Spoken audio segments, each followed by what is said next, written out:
G'day, g'day. It is Bowie Jane with Jess Bowen for Babes Behind the Beats. And today I'm so excited because we have a fellow Australian singer-songwriter, Gordi. What's up? Thanks so much for having me. That was a great introduction and lots of B's to get around. So I'm impressed. Now I know we have trouble with our own names. I'm Bowie Bowen. It really is a tongue twister every time. I don't know why we picked that name with our names combined. Right. But anyways, Gordi, Sophie, it's good to have you here. Thank you for doing this. As Bowie mentioned, big fans of you. I think earlier we mentioned to you that Can We Work It Out? It was a song that I had on repeat the day that it came out, I feel like. And you've had just an amazing career. So we kind of want to just dive into, I guess, from the beginning, taking us back to what even got you into music to begin with. I sort of I definitely played my fair share of cover gigs, don't get me wrong. So that was sort of, definitely where I guess I started. And then I would try to, amalgamate a covers set and, get as many originals in there as possible. Because often I was playing covers by such obscure artists anyway. I was like, no one's going to know, if they're my music anyway. And then I think our sort of strategy, and I say ours in my manager and I, like in the beginning was just to, anyone we knew we were hitting up being like, we'll come and open for you, come and support, and I'd get like $50 to do an opening set and end up paying my band in cases of beer. And it was sort of like a very, very slow, pretty organic process. And I think in terms of then like launching,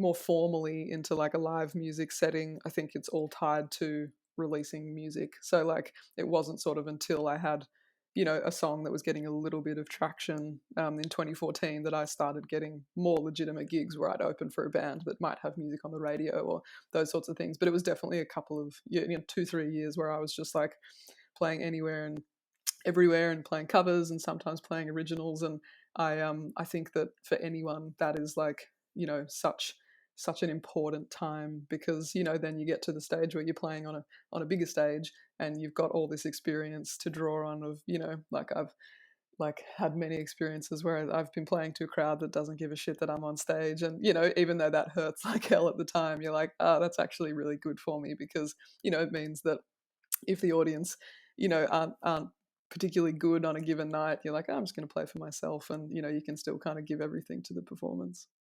It all kind of came to a head in 2017, and in the space of like, it was my debut record came out at the end of August, and the 4 weeks leading up to it, I had been overseas touring in the States on like a 3-4 week tour. I came back and I put the record out, and then I spent 2 weeks on tour around Australia with a band called Gang of Youths, and at the last Gang of Youths show was on a Friday night, and the first of my final medical school exams was on the Monday.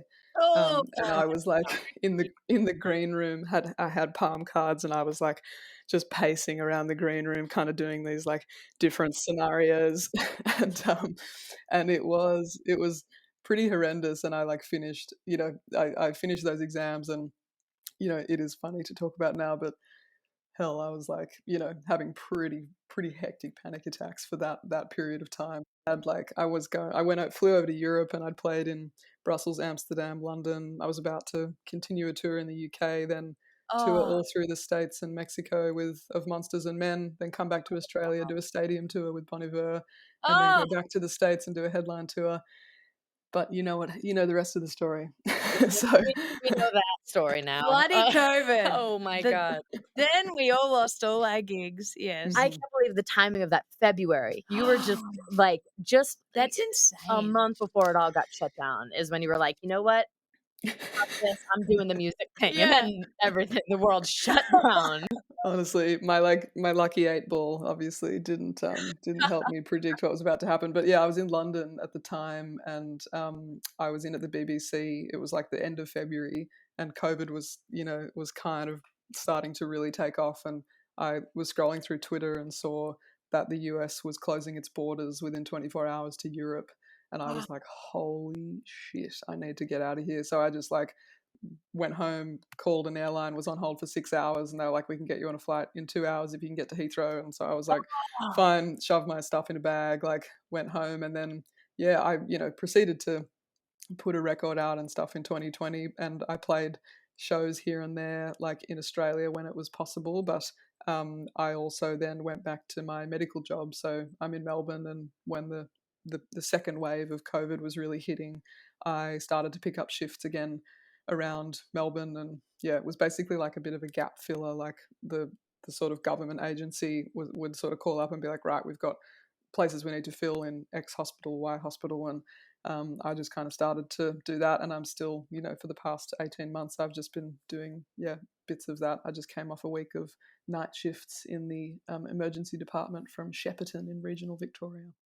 You have this song that you're featured on with Troye Sivan, called Postcards, and I'm just wondering, how did that come about, that collaboration? Yeah, that was interesting. So I think it was actually the song "Can We Work It Out." Troy, came across it somewhere on the internet, and he like put out a tweet about it like a few years ago now when it came out. And it was funny because my Twitter traffic is usually, light to moderate. And his like anything that he tweets, it's just like, millions of people are like all over it. And so he like mentioned me in this tweet, and I was trying to open the Twitter app on my phone. It kept crashing, and I was like, what's going on? That's really weird. And anyway, finally logged on and saw what had happened. I was like, oh man. But that was sort of the beginning of this like, nice little like friendship. Team got in touch and were like, would you like to, come and write a song and do a session together? And That's crazy. it was really cool. I was in LA or whatever, and they let us know that it was going to be on the album, and I was so stoked. I'm such a fan of Troy and everything he stands for and all of his work, and it's been so, beautiful to watch his growth over the past few years. And yeah, he's such a delightful person. So we actually have been doing a bit more work together recently for some stuff. Wow, So exciting. yeah, That's very exciting. cool. You heard it here first.